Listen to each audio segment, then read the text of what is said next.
too while he was watching Grand Washington. Had to be that white snake you were talking about that killed that boy. When we finally won our freedom from slavery in the war, we had no place to go. The landowners who stole their land from the Native Americans made life on us work before we were free through sharecropping. So we packed up. Many of us migrated south into Texas, but we found the same chains of sharecropping there. So we packed up again and followed Paul Davis and his family north through the Indian territories and into Kansas.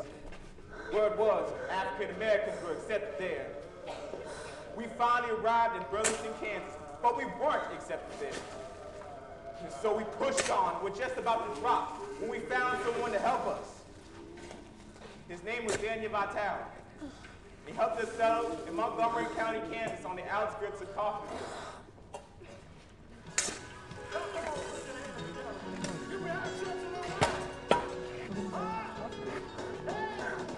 We had it good in Kaufman.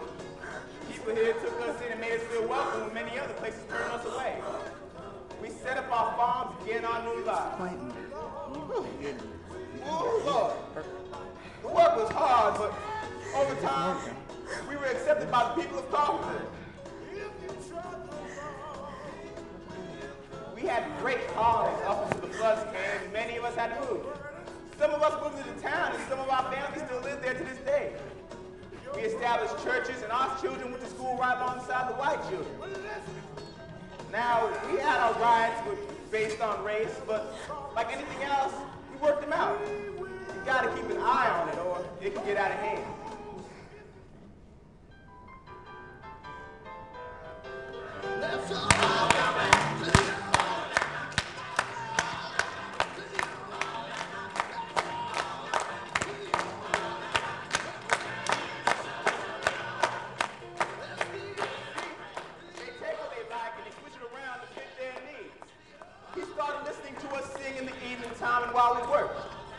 What he heard. Started tapping his toes. And just like us, the day seemed shorter and he'd get more done. There was rhythm to our hands, more purpose when we worked. We enjoyed what we were doing, even if it was for him. It took some time, but he figured out how to make some money with it. Having by the banks of that big water you were talking about. Let's go see it. Some of our history's on the banks of that big water, just like yours.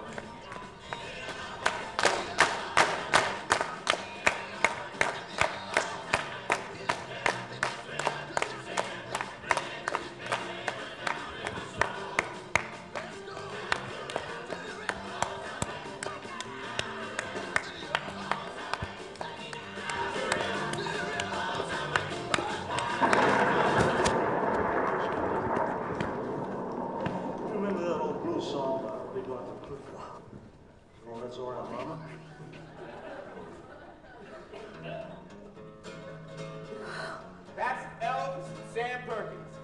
Elvis is singing That's All Right Mama, his first big hit. It's based off the blues and songs he heard growing up in Chattanooga, Mississippi. He picked up on our music and grew to love it. Perkins knew he needed someone white to cross over in America. He called the new sound rock and roll. It caught on like wildfire because Elvis loved our music. He sang and performed with the same passion we did when we sang our songs. Here's where it began to cross over. We played here all night and the white man took notice. Our beats and rhythms permeated their minds as we poured out our hearts and souls to our instruments. We were making a presence, but we needed someone white to cross over. Elvis did that. Lord knows it works. Look at his house. Elvis's Graceland is his trophy house in the backyard. The halls and walls are filled with gold and platinum records and awards he earned during his career. Elvis is a tribute to our music and our influence in the entertainment industry. He was the spark, and we eventually branched off into our own pure music, which now includes soul, rap, and hip-hop. You can't kill it, even if you kill us. We showed that when the White Rattlesnake struck down one of our best right here in Memphis.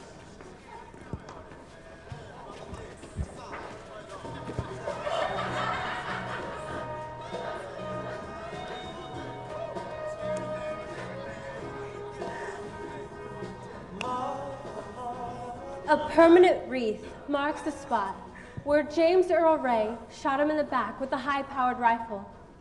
Across the street from the Lorraine, in a cheap apartment, the bathroom window gave a clear view of the balcony where Dr. King stood. Fumes began to emerge from the drain of the bathtub as James Earl Ray stood there with him in the scope of his rifle. The white rattlesnake emerged from the drain of the bathtub and entered Ray's body. Fangs began to emerge from Ray's canine teeth, and his eyes had the same crazed expression as in the longhouse so many years ago. A strong rattle pierced the silence in the apartment. Ray pulled the trigger, and Dr. King crumpled to the floor where he stood. As frantic efforts to revive Dr. King proved futile, a white 65 Ford Mustang with blood-red interior pulled away from the apartment as Ray made his getaway. The damage was done. The snake had struck again.